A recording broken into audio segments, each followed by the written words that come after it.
Welcome to the Banker Lamp. Please enjoy the video. You begin by choosing the smallest working disk image and a VM app that matches your phone. You need enough RAM and free space, so close apps and free 20% storage. Once done, install the VM app, then transfer the image file into the app folder. Make sure to allow storage and, if prompted, developer permissions. You do this because the VM needs direct file access and reserved memory to boot reliably. So start the image import now and watch for errors. Now you configure the virtual machine. Allocate 12 CPU cores and 12 GB RAM depending on your phone's capacity, so performance balances battery life.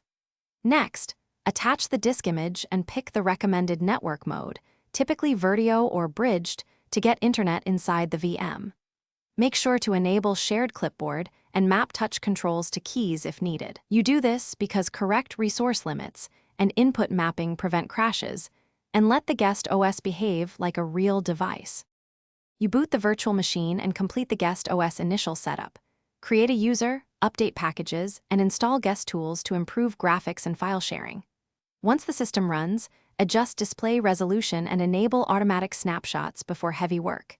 If you encounter a boot failure, check the VM app logs, reduce allocated RAM or CPU, and re-import the image.